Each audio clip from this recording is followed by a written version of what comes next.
Gue, Dajjal, Dajjal, Dajjal. Siapa yang berani sama gue? Tuh musuh gue. Ini juga musuh gue ini musuh gue.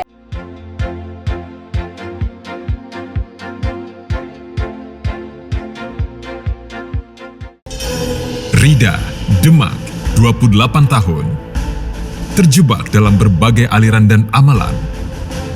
Emosional labil membuat jin terperangkap. Danu.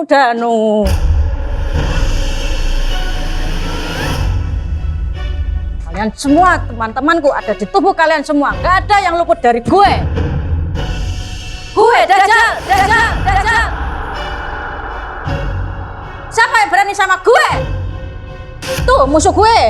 Ini juga musuh gue ini musuh gue. Aku izin nanya sama saudaranya boleh ya? Iya. Mbak namanya siapa? Wulan. Mbak Wulan? Iya. Mbak Wulan ini berarti Mbak Ridanya sudah berapa lama on off begitu? Dia sudah sejak SMP kayak gini. Tapi dengan kasus yang berbeda. Karena kasus ekonomi juga, karena kasusnya yang banyak juga, masalah-masalah keluarga yang lain. Yang menurut saya juga mendengarnya sendiri, saya juga berat seperti itu kan. Kamu seberapa jauh jarang tinggal rumah? Satu kota? Dulu kita satu kota kayak gitu. Tapi saya sangat menemani dia dari waktu kita kuliah. Oh dari itu. kuliah? Iya. Pertanyaan saya terakhir.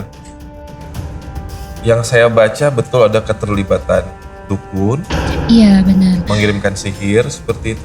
Iya benar. Ceritakan boleh. Jadi untuk yang kasus sekarang ini, saat dia mau bercerai, nah pihak keluarga suaminya itu maksudnya mengirimkan seperti sihir, bahkan katanya dia dikirimkan siluman ular untuk menghantui dia. Mbak Rida ini kan mengikuti Pak Ustadz Danu ya dari rumah, maksudnya selalu berdoa seperti itu. Dia bilang sudah hilang ya silumannya. Saya sedikit bertanya-tanya, mohon maaf Pak Ustadz. Dari sekian episode kita, ini baru Mbak Rida yang mengenakan topeng. Apakah ada yang dijaga atau apa? Ceritakan. Kenapa? Apa yang dijaga di sini?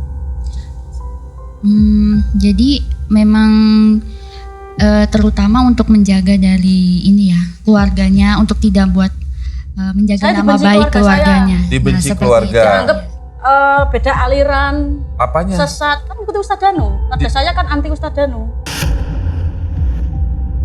Keluarga Jadi saya kamu anti. dikucilkan keluarga saya. Tunggu, keluargamu anti Ustadz Danu? Anti. Benci.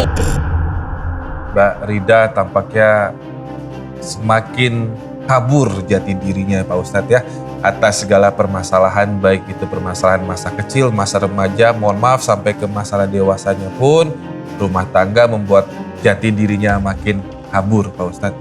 Dia bahkan sulit membedakan apakah ini dirinya atau tidak. Namun perihal sihir atau tadi perihal siluman, kita langsung tanyakan saja bagaimana analisa Bapak yang dibenci sama keluarganya Mbak Rida. Silakan Bapak.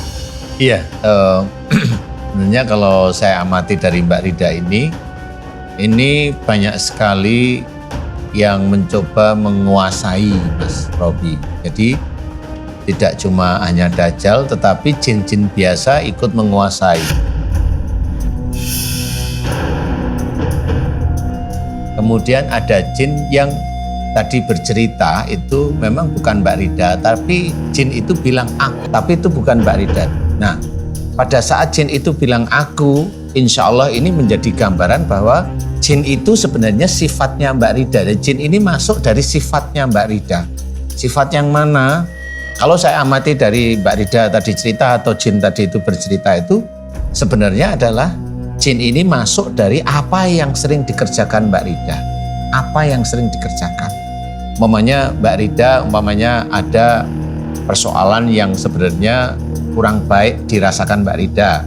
Tapi Mbak Rida itu ingin eksis. Nah, pada saat antara sedih dengan ingin eksis, itu insya Allah bisa masuk jin. Yang masuk ya dua jin, yang satu kelihatan sedih, yang satu eksis. Kayak yang seperti ini bicara ini yang eksis. Jadi aja Pak Ustadz. yang eksis inilah sebenarnya yang menjadi sifatnya Mbak Rida, mencoba menutupi kesedihannya Mbak Rida, Mas Robi. Jadi sehingga jin ini masuk. Memang, tetapi ini adalah jin yang sudah menyatu ini Mas, dengan Mbak Rida, karena sifatnya Mbak Rida yang sebenarnya eksisnya itu labil. Ini aku bingung Pak Ustadz, tadi pada saat masuk seperti Dajjal, mau dipanggil. Ini gue datang. nah, ini, kalau ini eksistensi atau apa nih Pak Ustadz yang Pak Ustadz Itu lihat? kalau menurut saya tetap ini salah satunya adalah jin dari yang tadi jin masuk karena eksisnya Mbak Rida. Bisa aja nanti dia terkunci Dajjal. Tetapi yang saya baru saya cari pada saat Mbak Rida bicara itu, kalimatnya Dajjal itu hafal. Ya. Ya, jadi tadi saya belum menemukan. Jadi pada waktu Mbak Rida ngomong itu saya cari, saya belum menemukan. Baru menemukan yang eksis. Jin-jin eksis tadi. Dajjalnya belum. Ya. Tapi bisa aja suatu ketika itu muncul, Mas Robi. Itu Mbak Rida itu mencoba memaafkan walaupun sulit.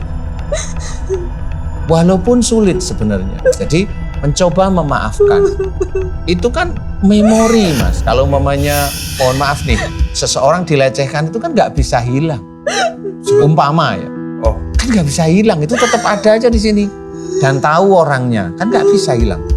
Nah, tapi Mbak Rida itu mencoba belajar tauhid, mencoba mengikuti perintah Allah dengan memaafkan mereka yang melecehkan lah, yang ini.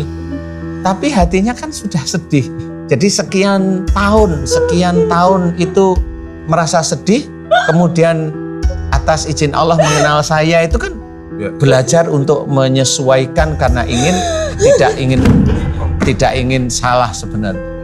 Atas izin Allah, memang yang terjadi bukan Mbak Rida itu seperti orang normal, tetapi atas izin Allah, para jin yang ada di tubuhnya ini mencoba menguasai, walaupun cara menguasainya hanya lewat bicara. Sekarang saya tanya, kamu mau keluar? Saya bantu. Saya mau keluar, saya tahu anak ini baik. dan Wujud bertauhid. kamu apa Gue aslinya? kunti. Kunti.